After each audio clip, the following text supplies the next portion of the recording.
বিশ্বের যে 6টি জায়গায় না যাওয়াই ভালো। সারা বিশ্ব জুড়েই এদিক ওদিকে ছড়িয়ে রয়েছে নানা রহস্য। সেই সমস্ত রহস্যের সমাধান অনেক ক্ষেত্রেই হয়ে ওঠেনি। এই সমস্ত জায়গাগুলোকে ঘিরে মানুষের মনে রহস্য আরও ঘনীভূত হয়েছে। যে জিনিসটির উপরই থাকে নিষেধাজ্ঞা, সেই জিনিসটির প্রতি মানুষের কৌতূহল অপার। বিশ্বে রয়েছে এমনই 6টি জায়গা যেটিতে পর্যটকদের জন্যও যাওয়া নিষিদ্ধ। এই 6টি জায়গা লুক্কায়িত থাকার পিছনে রহস্যের সমাধান করতে পারেনি কোনো গবেষকও। চলুন এবার জেনে নিই সেই 6টি জায়গাগুলো। উত্তর সেন্টিনেল দ্বীপ। বঙ্গোপসাগরে অবস্থিত এই দ্বীপটি প্রায় 28 বর্গ কিলোমিটার জুড়ে এই এলাকাটি অবস্থিত। আন্দামান নিকোবর দ্বীপপুঞ্জে অবস্থিত এই দ্বীপটি প্রবাল প্রাচীর দিয়ে ঘেরা। এই দ্বীপের জনবসতি মাত্র 50 থেকে 400 সেন্টিনেলিসের, যারা সমগ্র দুনিয়া থেকেই বিচ্ছিন্ন। 1975 সালে ন্যাশনাল জিওগ্রাফিকের একজন চিত্র পরিচালক তাদের সঙ্গে যোগাযোগ করতে চেয়েও ব্যর্থ হয়। এরপর 1996 সালে ভারত সরকার এদের সঙ্গে যোগাযোগের উপর নিষেধাজ্ঞা জারি করেছে। লেস্কাউস গুহা।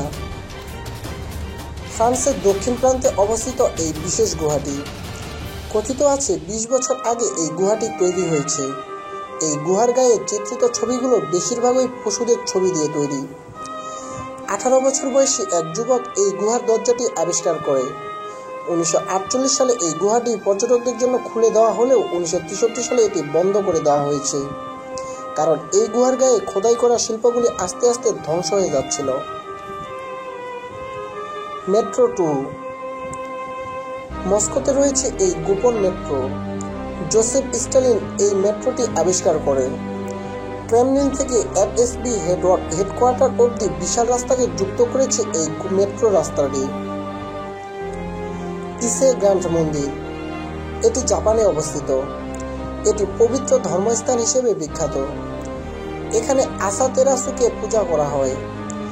4 খ্রিস্টপূর্বাব্দে এই মন্দিরটি তৈরি করা হয়েছিল। একমাত্র ধর্মযাজক এবং ধর্মযাজিকারাই এই মন্দিরে প্রবেশ করতে পারতেন। যদি তারা জাপানের সাম্রাজ্যবাদী পরিবারের সদস্য হন তবেই তা। পূর্ব রেনের সোলোমন আইল্যান্ড। এই দ্বীপটিকে ইউনেস্কোর তরফ থেকে হেরিটেজের তকমা দেওয়া হয়েছে। বিশ্বাস করা হয় দৈত্যরা বাস করেন এখানে। ইস্টার দ্বীপ। প্রশান্ত মহাসাগরের উপর চিলিতে অবস্থিত এই দ্বীপটি, এটি বিশ্বের অন্যতম প্রান্ত স্থান। সামান্য বেশ কিছু বাসিন্দাও এখানে বাস রয়েছে, কিন্তু তারা কারা সেই বিষয়ে কোনো তথ্য এ পর্যন্ত জানা যায়নি। ধন্যবাদ।